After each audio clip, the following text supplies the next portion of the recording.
Bonjour à toutes et à tous. Merci de vous être connectés.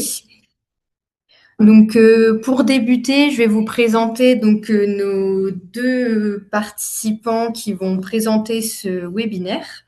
Donc, nous avons Jérôme André qui exerce le métier d'orthophoniste après avoir passé 23 ans à travailler dans un établissement pour enfants atteints de surdité. Il a assumé la direction du GERAC, donc le groupe d'études et de recherche en audiologie clinique de Renard Audition. C'est dans ce cadre qu'il a participé à l'élaboration d'AudioGym au sein d'une équipe pluridisciplinaire. Avec sa maîtrise de la conception de l'outil et des principes théoriques sur lesquels il se repose, il est le mieux qualifié aujourd'hui pour vous détailler son fonctionnement. Depuis 25 ans, nous avons Stéphane Bayens qui exerce en tant qu'audioprothésiste, dont 24 au sein des laboratoires Renard Audition. Suite à de nombreuses années d'expérience à Valenciennes, il occupe le poste de responsable du laboratoire de Maubeuge depuis environ 15 ans. Son expérience étendue et ses compétences largement saluées au sein de l'entreprise font de lui le candidat parfait pour montrer comment intégrer AudioGym dans la routine quotidienne d'un audioprothésiste. Donc, je vous laisse avec Jérôme André.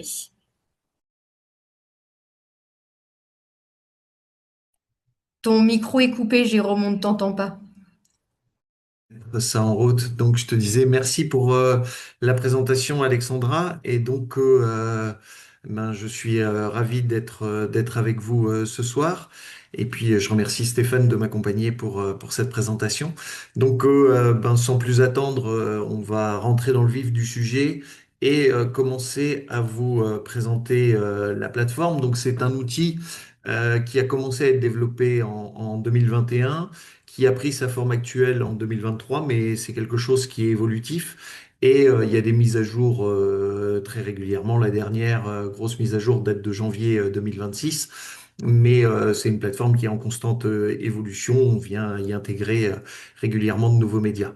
C'est plutôt destiné aux patients malentendants, même si il en existe une déclinaison qui a été développée pour les patients implantés cochléaires, notamment au sein du CHU de Lille du professeur Vincent, qui s'appelle MECA pour Module d'évaluation et d'entraînement des capacités auditives. Et aujourd'hui, MECA, il y a plus de 12 300 séances qui ont été faites sur cette version de la plateforme, contre 85 000 si on intègre toutes les séances sur AudioGym.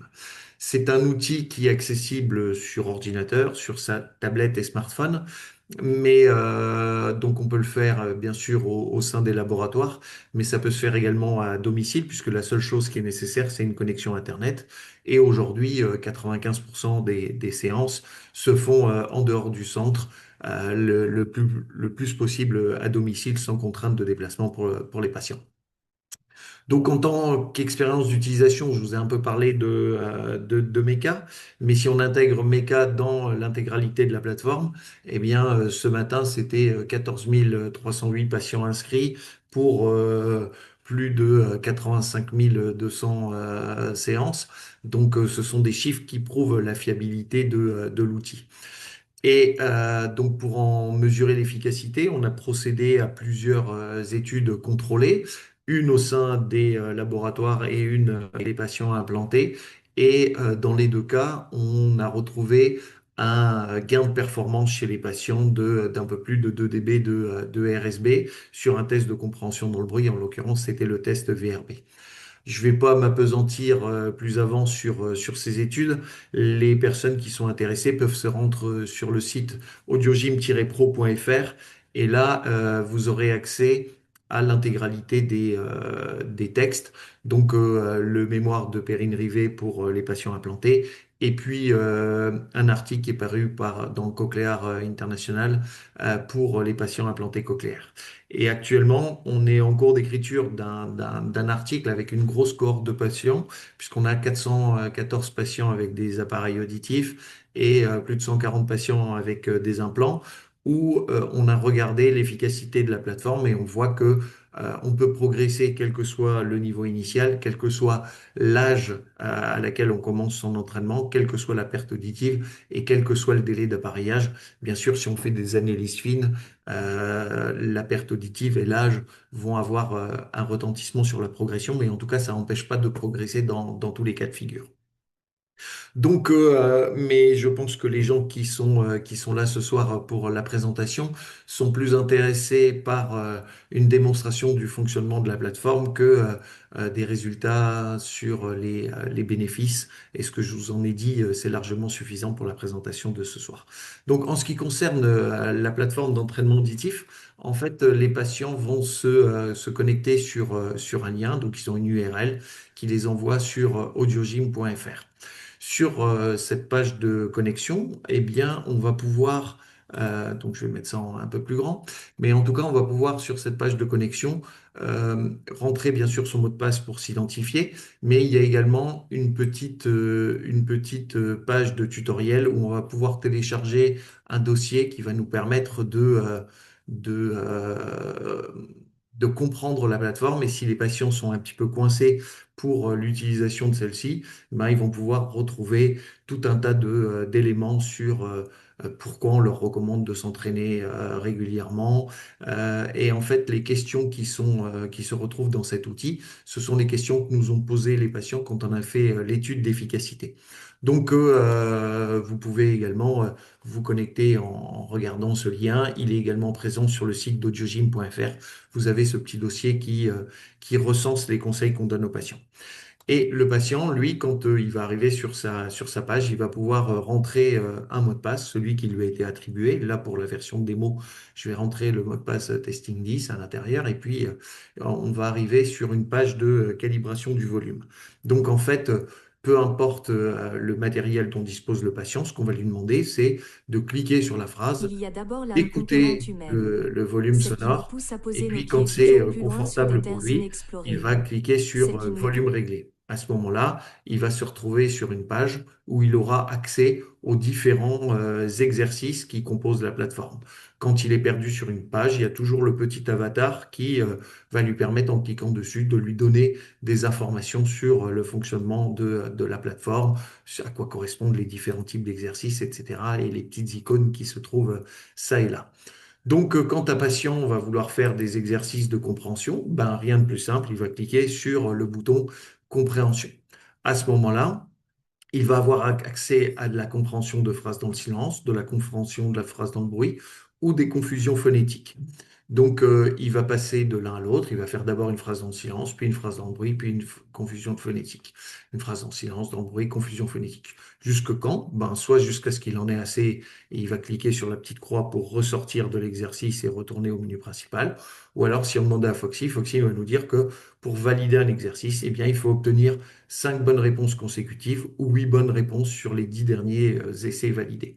Donc, qu'est-ce qu'on doit faire sur la plateforme? Bah, toujours si on lui demande, il nous dit cliquez sur écouter et reconstituer la phrase. Donc, c'est ce qu'on va faire. On va cliquer sur le bouton écouter.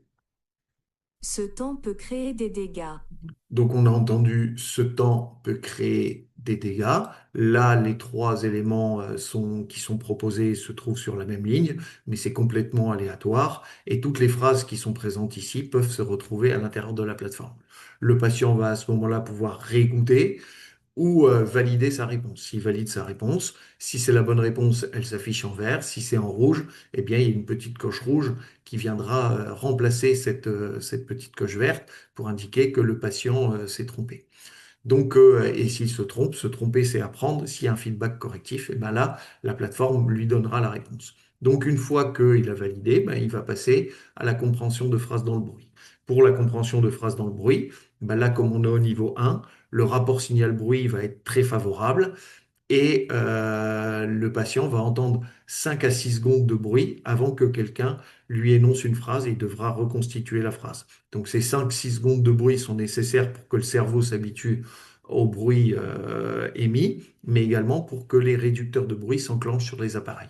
Donc il y a 13 types de bruits de fond différents qui ont été calibrés auprès de 128 étudiantes en orthophonie Et pour chacun de ces bruits, on a regardé quel était le niveau de performance maximal atteint par 75% de ces étudiantes.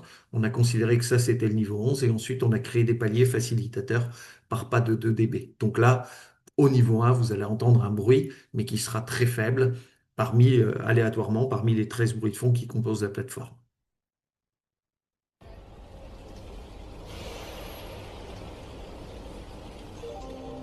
Les militaires fournissent ou recrutent leur cordage. Donc là, on était dans une gare, fournissent aux recrues leur cordage. Eh bien, imaginons que j'ai répondu leur pactage. Quand je vais valider ma réponse, il va me dire non, la bonne réponse c'était leur cordage. J'aurai mon erreur qui sera marquée en rouge et je pourrai évidemment réécouter le message. Si on allait maintenant sur les confusions phonétiques, on va avoir un mot cible et 3 distracteurs qui vont différer uniquement par une paire minimale qui sera soit une occlusive, soit une fricative, suivant le phonème cible du mot cible. Donc là, je vais écouter. Touché. Là, j'ai entendu toucher. Ben, je vais répondre que c'était touché. Et comme c'est la bonne réponse, ça va se mettre en vert. Je vais revenir dans les phrases dans le silence, etc. Et je vais continuer comme ça jusqu'à ce que je valide l'exercice ou jusqu'à ce que j'en ressorte parce que j'en ai assez de ma séance.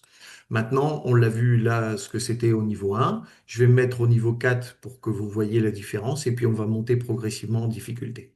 Donc, à partir du niveau 2, il n'y a plus les phrases dans le silence. On considère que pour le patient donné, ces phrases sont trop faciles. Donc là, il n'y aura plus qu'à valider les phrases dans le bruit et les confusions phonétiques. On va le faire.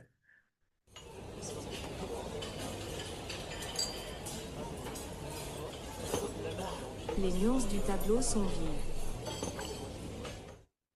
Donc là, je vais valider ma réponse. Vous avez vu que cette fois-ci, on était dans un bar. Le bruit était plus fort qu'au niveau 1, mais ça restait relativement facile à faire.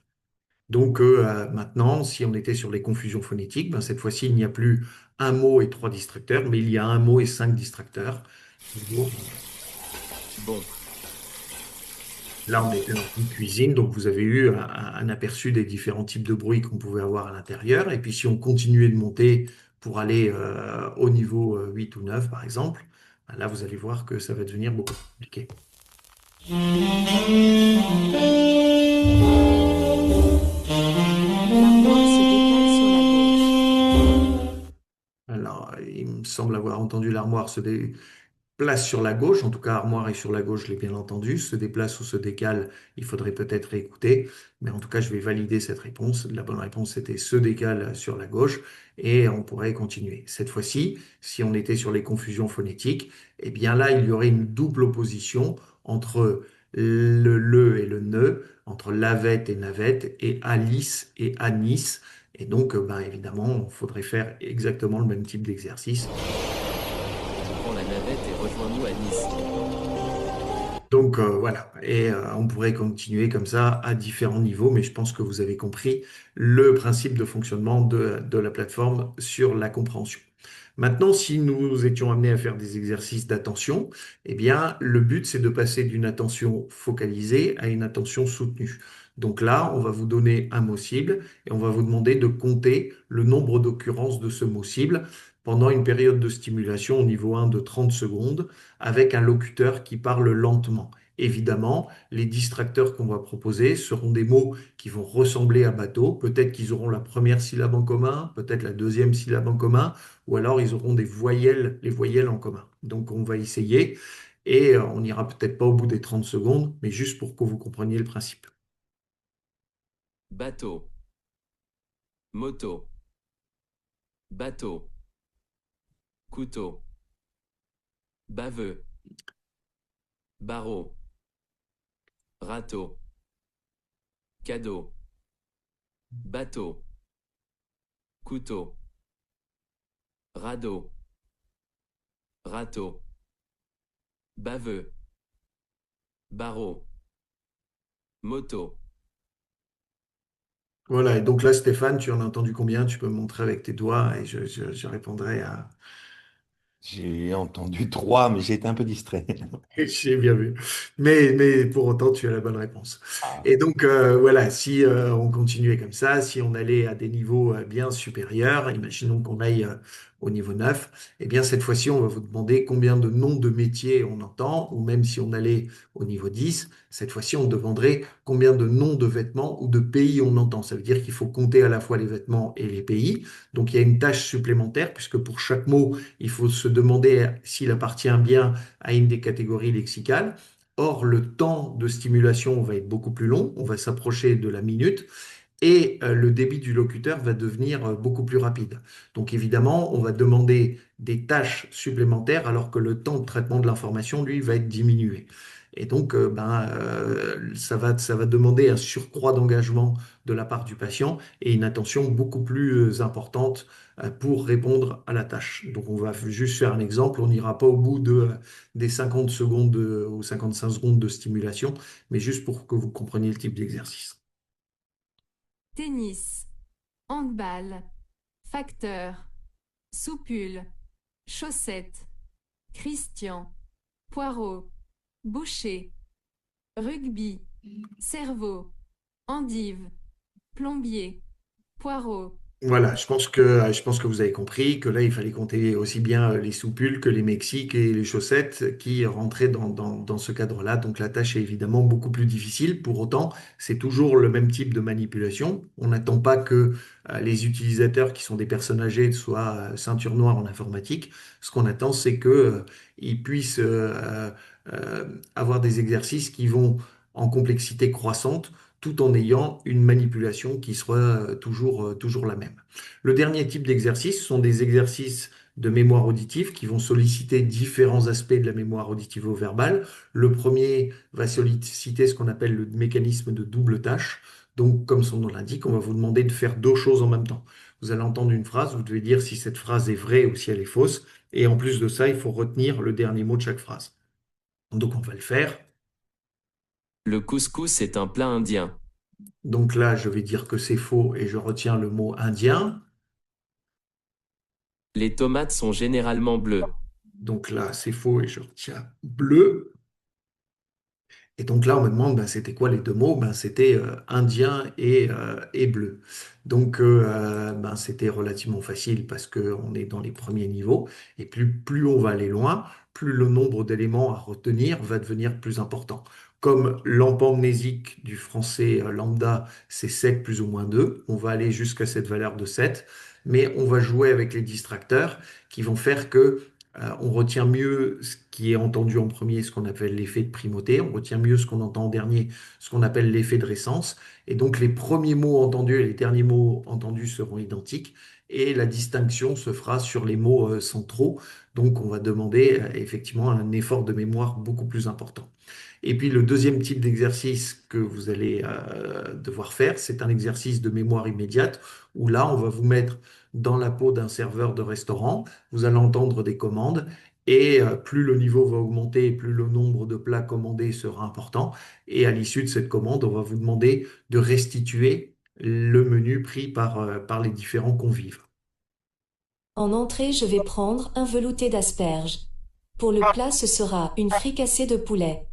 Comme fromage, je prendrai du brie de Meaux. Et pour le dessert, une brioche perdue. Et j'accompagnerai le tout avec un coca. Et donc, il va demander les différents plats restitués et on va devoir, comme ça, rendre la bonne réponse. Le velouté d'asperges. Et donc, comme j'ai eu trois bonnes réponses consécutives, l'interface va me valider mon niveau. Et si je réussissais à valider également maintenant encore deux fois l'exercice de double tâche, je passerai au niveau supérieur. Juste pour vous montrer cette progression automatique, on va le faire. Ça va être relativement rapide. Le rugby est une danse créole. Donc là, c'est faux, je retiens créole. C'est, c'est en juillet qu'on souhaite la bonne année. C'est faux. Donc je retiens créole et année. Et si je réussissais encore une fois, eh bien cette fois-ci, je passerai au niveau supérieur. Le dentiste soigne les caries. Donc là, c'est vrai. Le mois de mars suit le mois de septembre. Et là, c'est faux. Et donc, évidemment, vous voyez que sur le plan culturel, les questions ne demandent pas d'avoir une grande connaissance. C'est pas là-dessus que c'est important. C'est sur la rétention des différents éléments.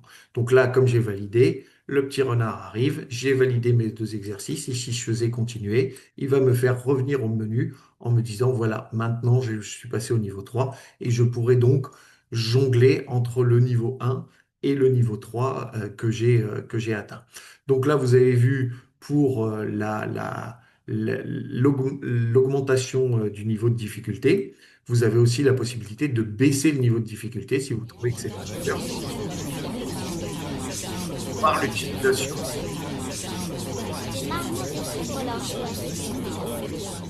Donc là, si je trouvais que les marmots découvrent leur jouet, c'était trop dur à percevoir, eh bien, je peux baisser le niveau de difficulté en cliquant sur ce bouton. Ça réinitialiserait les items déjà réalisés pour baisser d'un niveau. Donc voilà un peu pour le fonctionnement général de la plateforme. Donc le patient peut également écrire au professionnel qu'il a inscrit et il peut consulter ses résultats. Donc là, on ne va pas s'apesantir sur ce tableau puisque j'ai utilisé un faux patient et donc les données qui sont à l'intérieur du tableau ne sont pas très pertinentes. Je vous en montrerai de plus pertinentes tout à l'heure quand on passera sur l'interface professionnelle. Donc là, je vais revenir sur le diaporama.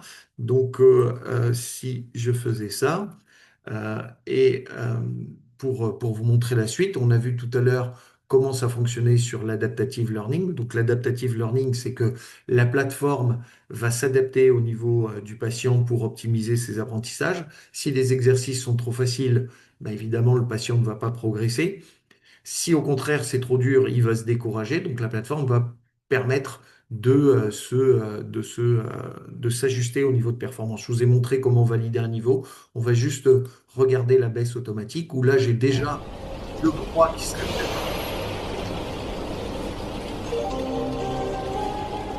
Toute personne qui passe escalier. Et donc là, si je me trompais, en répondant à chaque personne qui ressort et pieds, bien évidemment, j'aurai 3 erreurs. Donc le petit renard va s'afficher pour dire que j'ai un certain nombre d'erreurs consécutives et qu'il me conseille de baisser le niveau de difficulté des exercices. Donc voilà pour le fonctionnement de l'interface patient. Maintenant, si je vous montrais le fonctionnement de l'interface professionnelle, ben là, le professionnel a également une URL. Il a un email qui est rentré et il a un mot de passe qui lui a été attribué. Donc là, je vais rentrer un mot de passe.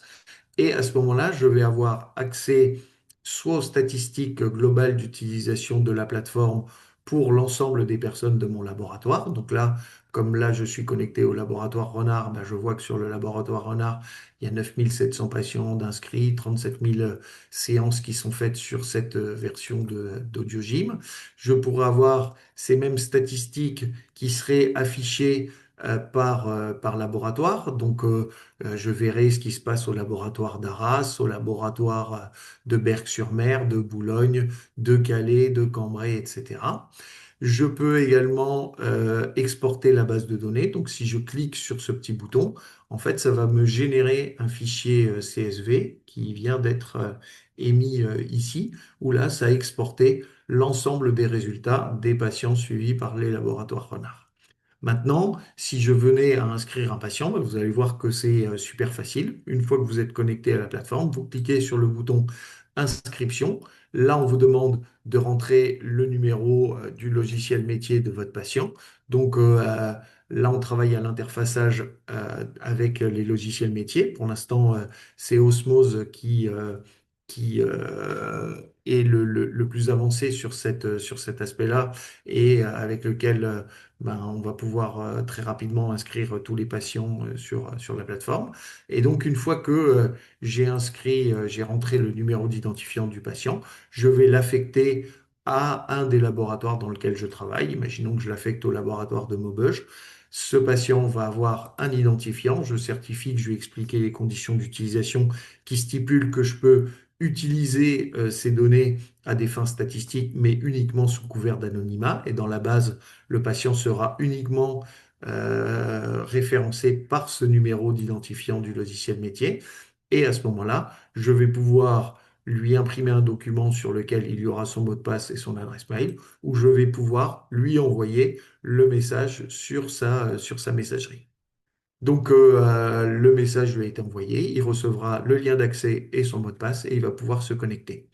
Le- Vous pouvez également faire une évaluation avec votre patient. Ça déterminera le niveau de difficulté initiale des exercices.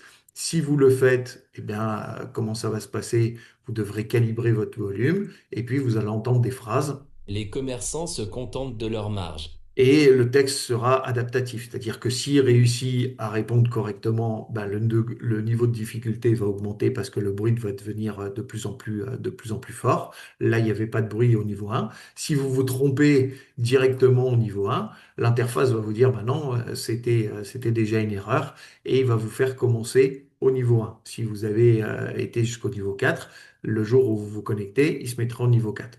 Pas de souci si vous ne faites pas l'évaluation avec votre patient. Ben, si vous ne la faites pas, à la première connexion du patient, l'interface va détecter que c'est sa première connexion. Il dira, bah, écoutez, monsieur Durieux, c'est votre première connexion, on va faire une petite évaluation et le patient le fera depuis chez lui. Vous pouvez également voir les résultats de votre patient. Pour ça, vous rentrez un numéro d'identifiant du patient concerné et vous aurez accès à ces séances et vous verrez le niveau qu'il a atteint dans les différents modules d'exercice, le temps qu'il a consacré à ces différentes séances, la date de ces séances et s'il a validé des niveaux d'exercice à l'intérieur. Donc voilà pour le fonctionnement de l'interface professionnelle. Et là encore, je vais maintenant ressortir pour laisser la parole à Stéphane qui va vous parler de l'intégration de l'outil dans la pratique d'un audioprothésiste. Donc Steph, je te laisse la parole. Merci Jérôme. Bonjour à toutes et à tous. Comme vous voyez, c'est un outil magnifique, hein. Vraiment, il n'y a pas besoin de le défendre, je le dis tout le temps, mais on va continuer la petite explication et vous faire part de mon expérience. J'ai eu la chance de voir évoluer ce produit un peu du début et tout de suite, on a vite compris que c'était un outil magnifique. Et maintenant, en l'utiliser au quotidien, on s'en rend compte encore plus. On a un petit peu mis du temps à faire la façon de travailler qu'on trouvait la meilleure. Maintenant, ce qu'on fait, c'est qu'on inscrit évidemment systématiquement tout le monde et on met AudioGym directement à disposition lors de la mise à l'essai. Un petit accompagnement à la première séance, éventuellement, comme Jérôme vous l'a montré, avec les gens parfois un petit peu craintifs sur l'ordinateur ou sur la tablette, ils n'ont pas l'impression de trop maîtriser, ça les rassure et ça leur met déjà leur première séance. Mais de plus en plus, on voit des troisième et quatrième âges très bien connectés et donc ils ont besoin de personnes. Ils disent, ah ouais, ouais, super, vivement que je rentre chez moi pour y aller. Et surtout, comme vous avez vu là, les dernières images, ça permet après, sur le court terme bien sûr, mais moyen terme et long terme, d'aller consulter à chaque rendez-vous de contrôle ou même lors d'un rendez-vous de problème d'appareillage et surtout problème de réglage, d'aller consulter l'évolution et le nombre de séances pratiquées par votre patient. Soit pour le remotiver un petit peu, soit pour lui dire, bah, tiens, vous n'en avez pas trop fait, ou soit pour remarquer qu'il a justement faibli un peu sur ses séances et alors à savoir pourquoi et donner déjà une orientation sur la suite de votre rendez-vous, refaire une tonale ou refaire une mesure de gain prothétique et ainsi de suite. Et sinon, du coup, pour vous parler des avantages, mais vous les avez compris en même temps que Jérôme vous l'a expliqué, l'amélioration de la compréhension dans le bruit, elle était donc d'environ 2 décibels, hein. Vous savez comme moi que c'est déjà très important et vraiment de plus en plus on remarque que des patients avec des pertes auditives, on va dire légères, moyennes, à partir de la sévère évidemment, vous savez comme moi que ça devient plus difficile, mais l'amélioration je la trouve souvent même au-delà de 2 décibels et c'est assez important. Sans parler de la capacité que ça peut rendre à leur système nerveux central en général, et tous les patients sont de plus en plus conscients. Je pense que ça facilite l'adaptation, c'est pour ça que je le mets en place dès la mise à l'essai, parce que justement, s'il y a un petit problème, pas nécessairement de motivation, mais d'effet de surprise, comme on connaît des premiers jours à la maison, dans l'essai domestique, ben, le fait de faire travailler leurs oreilles ne va faire que faciliter et accélérer leur période d'adaptation. L'évaluation de leur performance et en retour, quand ils viennent, ça va leur permettre aussi d'avoir une certaine motivation, je pense, parce que vraiment, comme on l'a vu dans l'autre étude que vous pourrez consulter, tout le monde progresse à n'importe quel niveau, à n'importe quel âge et à n'importe quel moment de son appareillage. Et ça nous permet de surveiller bien sûr un peu le port de l'appareil comme on le fait, mais en même temps, du coup, de le lier à cette utilisation d'audiogynie.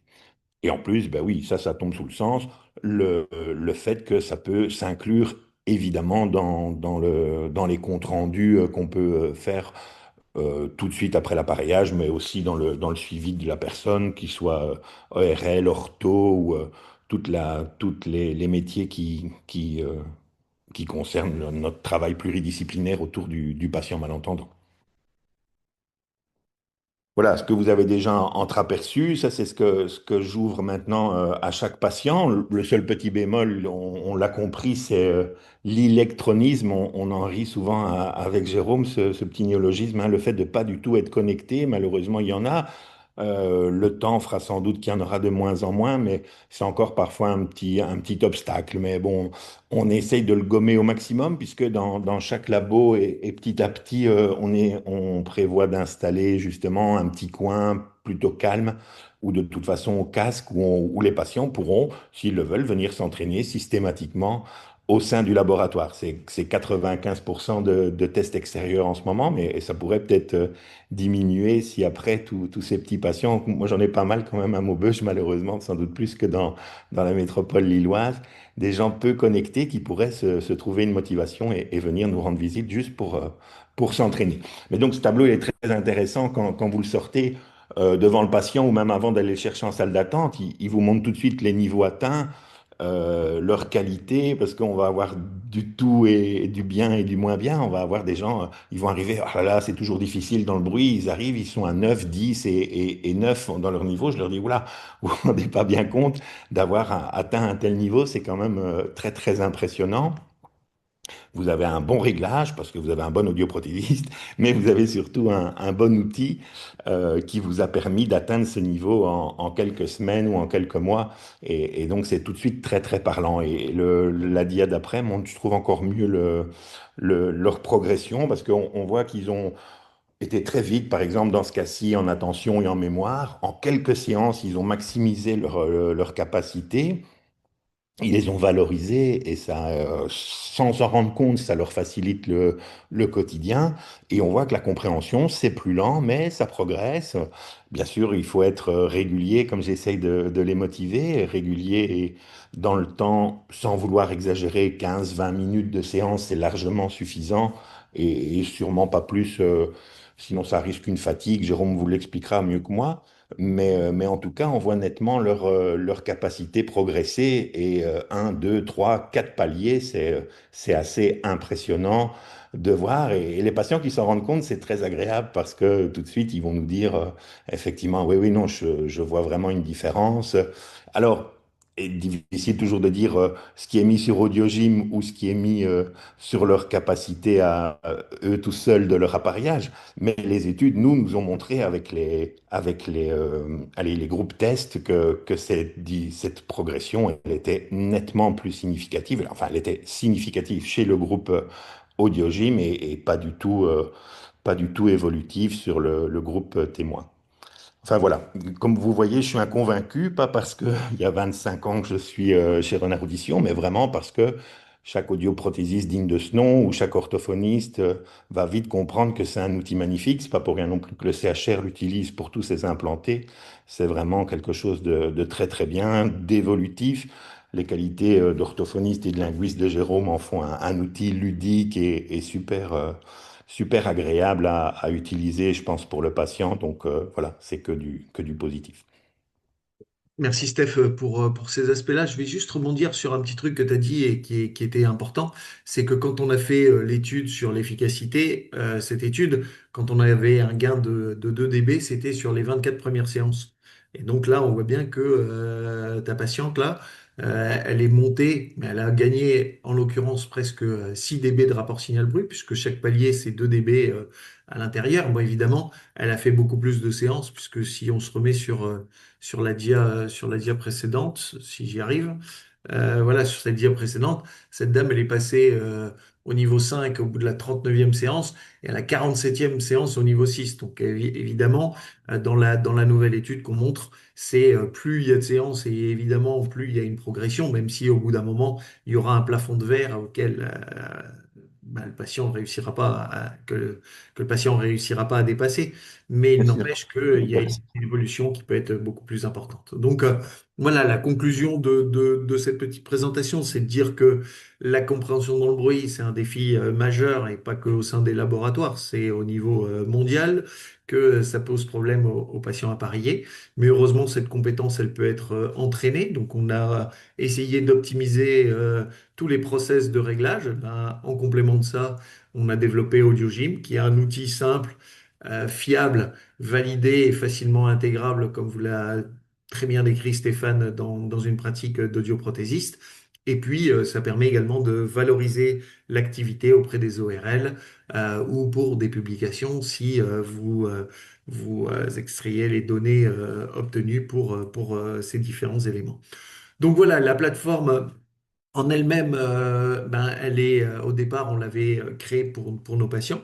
Et puis, à force, il y a plein de gens qui nous ont demandé de l'obtenir pour leur pratique professionnelle. Donc aujourd'hui, on l'a développée de façon à pouvoir la mettre à disposition d'autres professionnels que ceux des labos. Et donc, il y a deux formules d'abonnement qui sont toutes les deux à 49 euros par mois. Donc ça ne change pas par centre. Ce qui va changer, c'est uniquement les frais de mise en service qui sont à régler lors de la première mensualité, si on peut appeler ça ainsi.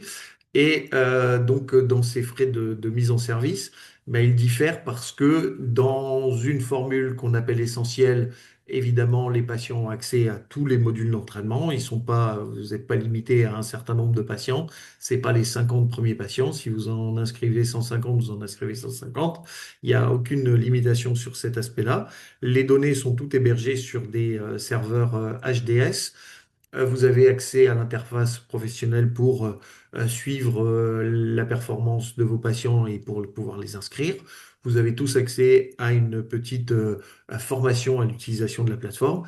Mais maintenant, si vous prenez une formule exclusive, on peut personnaliser la plateforme avec le logo de votre société et éventuellement le mail d'inscription. Vous avez accès à une interface de super admin pour créer vos laboratoires, vos professionnels, etc. S'il y avait du mouvement dans vos effectifs, vous pouvez exporter la base de données et accéder aux statistiques d'utilisation de la plateforme. C'est-à-dire que le petit bandeau du haut tout à l'heure, où vous aviez l'inscription, les résultats et le mot de passe oublié, vous avez en plus l'accès aux statistiques globales que je vous ai montrées, à l'export des résultats. Et ça, c'est uniquement sur la formule exclusive.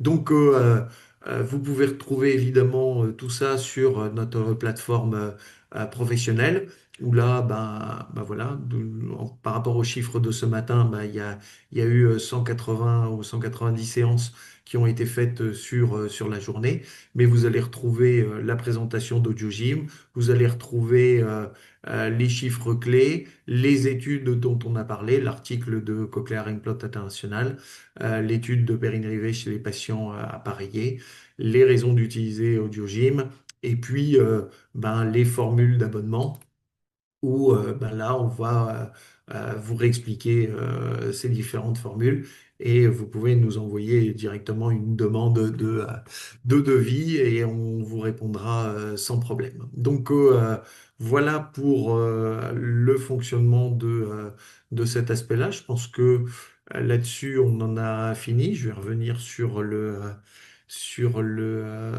diaporama. Et puis, je vais me mettre à votre disposition, et Stéphane également, si vous avez des questions pour la plateforme.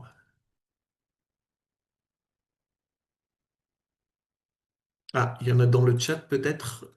J'ai vu que le chat, il y avait des choses qui étaient apparues. Je vais essayer de regarder. Bonjour Alain-Henri, merci pour votre question. Donc, Oui, euh, monsieur souhaitait savoir s'il y avait la possibilité d'avoir un replay puisqu'il a pris en cours. ah ok, bien sûr, oui, il y a sur la chaîne YouTube, il y a le replay qui est mis en place.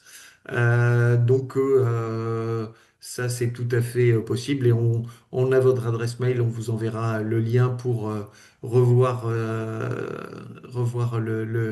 la petite visio et la présentation de l'outil sans souci. Steph, un petit mot pour conclure de ton côté. Moi je pense que on a tout dit là-dessus, donc Tout à fait. Je pense que, comme tu dis, il faut souhaiter que cette absence de questions soit le résultat de notre clarté et de notre exhaustivité d'explication. Mais encore une fois, je le dis sans flatterie, l'outil parle de lui-même et vraiment, c'est super de l'utiliser au jour le jour. Donc, n'hésitez pas si vous êtes intéressé. Si vous hésitez, c'est que vous vous trompez.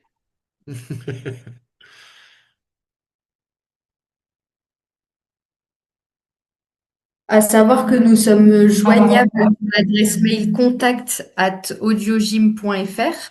Donc, vous pouvez nous contacter directement via cette adresse mail ou sinon via Jérôme si vous souhaitez avoir plus d'éléments d'information. Donc, l'adresse mail de Jérôme, c'est j.andré@laborenard.fr. Donc, n'hésitez pas à nous faire des retours s'il y a la moindre question qui vous vient à la suite de ce webinaire. N'ayant pas de questions qui arrivent, je propose de clôturer ce webinaire. Un grand merci Stéphane et Jérôme pour cette super présentation et je vous souhaite à tous une excellente fin de journée.